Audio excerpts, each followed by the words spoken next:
இந்த நாள்ல வந்து எல்லாருக்குமே வந்து ஒரு சில வார்த்தைகள் நம்ம கான்ஸ்டன்டா கேட்டு இருப்போம்.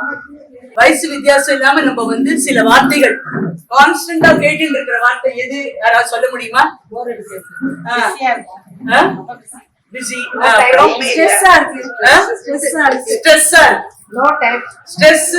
டென்ஷன். அதுதான் வந்து மேக்சிமம் நம்ம வந்து எல்லார்கிட்டையும் கேட்கறது இல்லையா?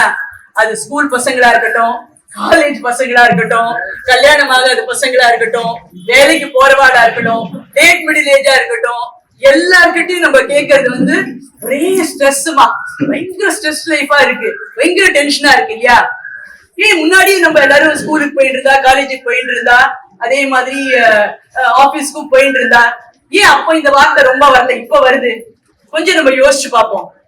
முன்னெல்லாம் வந்து ஸ்கூலுங்கிறது 9 மணிக்கு தான் இருக்கும். 9 மணிக்கு ஒரு 3:30 மணி 4 மணிக்குள்ள முடிஞ்சிடும்.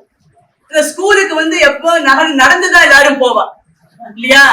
யாரும் வந்து டிராப் பண்ணணும், டூ வீலர்ல அம்மாவோ அப்பாவோ டிராப் பண்ணணும், இல்லைன்னா ஆட்டோல வந்து அவளை டிராப் பண்ணணுங்கிற அந்த வேலை இருக்காது.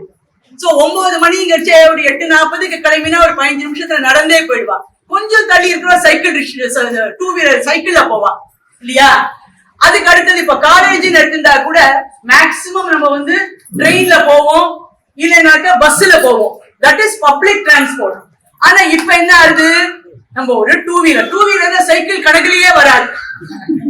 டூ வீலர்னாக்க ஸ்கூட்டர் இல்ல பைக். முன்னதான் காரு தான் லட்சக்கணக்குல அப்படின்னு நம்ம பார்த்தது போக, இப்ப டூ வீலர்ங்கிறதே லட்சக்கணக்குடைய வேல்யூ ஆயிடுது. அதனால என்ன ஆகுதுனாக்க இஎம்ஐ அடுத்தது, அப்படி பத்திரமா வரணுமே. சோ நம்மளா வந்து இந்த எல்லாத்தையும் கூப்பிட்டுக்கிறோம், வரவழைச்சுக்கிறோம். ஆச்சா, அப்புறம் இப்ப வேலைக்கு போறவான்னு எடுத்துக்கோங்க. அப்பெல்லாம் வந்து டைம் ஆஃப் ஆபீஸ்ங்கிறது என்ன? 10 to 5 இல்லையா? 9:30 to 5:30 பிரைவேட் ஃபார்ம் அப்படின்னாக்க. சோ அப்ப என்ன பண்ணுவோம்? அதுக்கும் வந்து எல்லாரும் மேக்சிமம் ட்ரெயினோ பஸ்ஸோ தான் பிடிச்சிட்டு போவோம். அண்ட் அந்த ட்ரெயின் காரடுக்கும் ரொம்ப நல்லா தெரியும், சாயந்தரம் 5 மணிக்கு ஆபீஸ் முடிஞ்சு 5:15க்கு கரெக்டா ட்ரெயின் ஒண்ணு கிளம்பும். சோ அழகா அந்த 15 நிமிஷத்துல எல்லாரும் வந்து அதுல ஏறிட்டு வீட்டுக்கு போலாங்கிற மாதிரிதான் அவ டைமிங்கும் வச்சிருந்தா. சோ அழகா வந்து எப்படி வந்து இருட்டுறச்சே அந்த பட்சிகள்லாம் வந்து கூட்டுக்கு வந்து அடையிற மாதிரி ஸ்கூல் பசங்க எல்லாம் நடந்தே வந்து விடுறதுனால 4 மணிக்குள்ள வந்துடுவா. காலேஜ் பசங்க எல்லாம் வந்து 5 மணிக்குள்ள வந்துடுவா. ஆபீஸ் போறவாள்லாம் மேக்சிமம் 6-6:15க்குள்ள வந்துடுவா. அதுக்கப்புறம் their time is family. அப்ப என்ன பண்ணுவா? ஒண்ணு கோவிலுக்கு போலாம், பீச்சுக்கு போலாம், இல்ல ஒரு நாட்டிய கச்சேரி போலாம், பாட்டு கச்சேரிக்கு போலாம், ஒரு பிரவச்சனத்துக்கு போலாம், நாம சங்கீர்த்தனம் போலாம். சோ இந்த மாதிரி அந்த டைம் வந்து வேலை முடிஞ்சு நம்மளோட ஸ்பேஸ் அப்படிங்கிறது ரொம்ப அழகா வச்சுட்டு இருந்தோம். சோ அது டிபார்ட்மெண்ட் தனி, இந்த டிபார்ட்மெண்ட் தனி. சோ எப்படி வந்து நம்ம ஒரு கூகுள் மீட்ல அந்த முடிச்சதும் அந்த எக்ஸிட் அப்படின்னு வருவோமோ, அந்த மாதிரி வந்து ஆபீஸ் முடிஞ்சிடுச்சுன்னா அதுல இருந்து எக்ஸிட் ஆகி இதுக்குதான் நம்ம கவனத்தை முழுசா வச்சுட்டு இருந்தோம். சோ அது ஒரு விஷயம் இருக்கிறச்சு. இன்னொன்னு என்ன சௌகரியம்?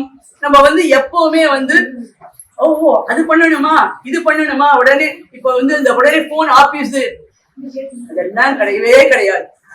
ஆபீஸ் முடிஞ்சு வீட்டுனா மறுநாளைக்கு காத்தால நம்ம போய் ஆபீஸ்ல உட்கார வச்சா ஆபீஸ பத்தி நம்ம நினைச்சிருந்தோம். ஆனால் இப்ப நம்மளுக்கு என்ன ஆகுது?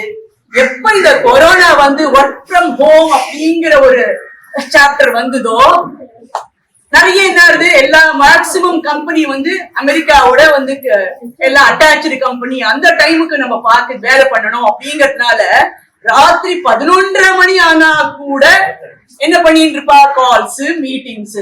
சரி, பாவம் பாஸும் இதே இந்தியன்காரன் தான், வேலை பண்றவாளும் இதே இந்தியன்காரன். ஆனா அவளுக்காக வேலை பண்ணுவா. பண்ணியாச்சா? ரைட். 12 மணிக்கு மேல எல்லாரும் படுத்துட்டாச்சு இல்லையா? நிம்மதியா மறுநாளைக்கு எந்த டைம் இருக்கோ அந்த டைம் வரைக்கும் விட வேண்டியது தானே? விட மாட்டான். என்ன பண்ணுவார்? திடீர்னு அவர் காத்தால எழுந்தது 7 மணிக்கு வந்து நல்ல பேர் வாங்கணும் அப்படிங்கிறதுக்காக உடனே என்ன பண்ணுவார்? ஏதோ ஒரு மெயில் எடுத்து ஒண்ணு அனுப்பி வைப்பார். 15 நிமிஷத்துக்குள்ள அவருக்கு ரிப்ளை வருதான்னு பாப்பார். இல்லையா உடனே ஏதா காத்தால அவங்களுக்கு ஒரு ஃபேமிலின்னு இருக்கு, ஒரு கமிட்மெண்ட் இருக்கு, அதுங்கிற நினைக்காம உடனே என்ன பண்ணுவார்? போன் பண்ணிப்பார். போன் பண்ண உடனே என்ன ஆகும்? என்ன அதனுடைய மெயில் அனுப்பிச்சிருக்கேன், ரிப்ளை பாருங்க.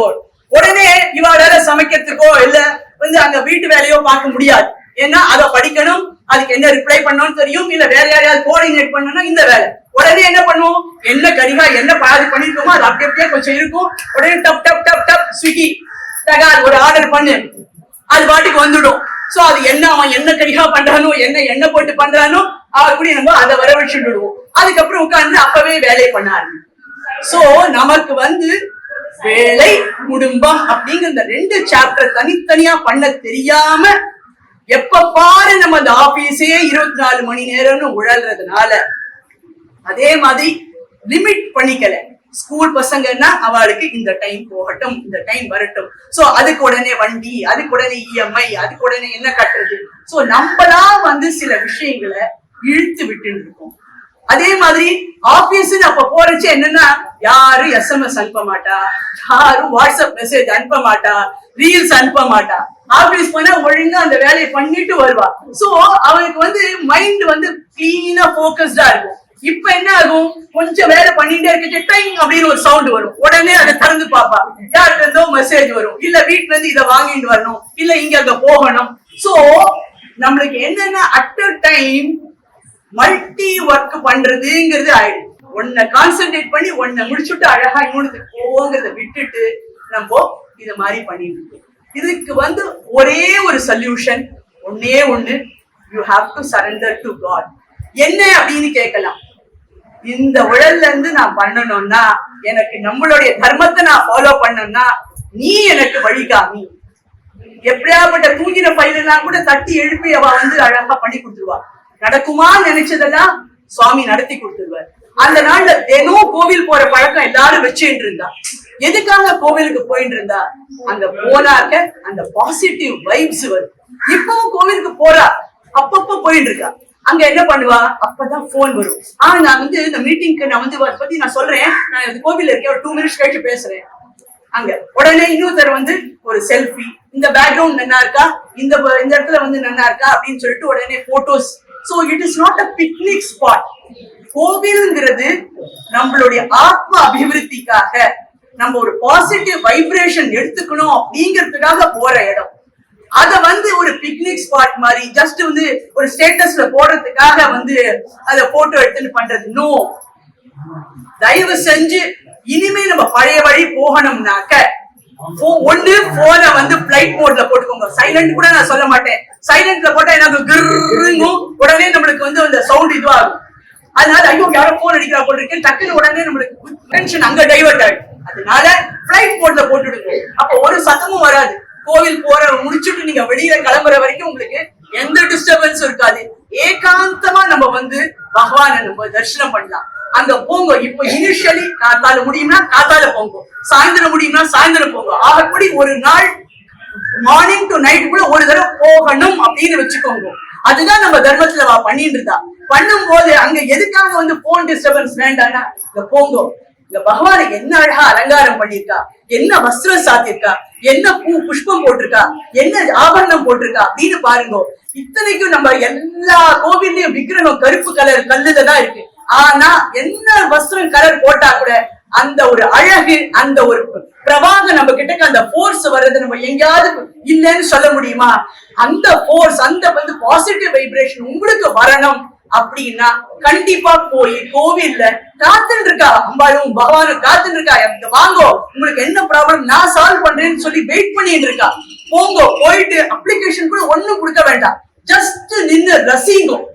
ஜஸ்ட் ஒரு 2 நிமிஷம் 4 நிமிஷம் ரசிச்சுட்டு அப்படியே வந்துடுங்க. கிராஜுவலி அந்த டைமிங்க ஒரு 5 நிமிஷம் 10 நிமிஷம் 15 நிமிஷம் வரைக்கும் பண்ணுங்க. தினம் இந்த ரொட்டீனை பண்ணிட்டு வாங்க. ஆட்டோமேட்டிக்கா உங்களுடைய ஸ்ட்ரெஸ்ங்கிற வார்த்தை உங்க டிக்ஷனரியில இருந்தே வெளில போயிடும். உங்க வாழ்க்கை ரொம்ப சிறப்பா அமையும். கோவில் போறதை என்னைக்கும் நம்ம விடக்கூடாது. அங்க இருக்கிற அம்பாளை ரசிக்கிறது, அதே போல அங்க ஏகாந்தமா பார்க்கணும். அந்த நேரத்துல வேற எதை பத்தின சிந்தனையும் இருக்கக்கூடாது. இப்படி நம்ம பண்ண ஆரம்பிச்சோம்னா நம்ம வாழ்க்கை ரொம்ப சிறப்பா அமையும். எல்லாரும் க்ஷேமமா இருக்கலாம். ஜெய ஜெய சங்கர, ஹர ஹர சங்கர.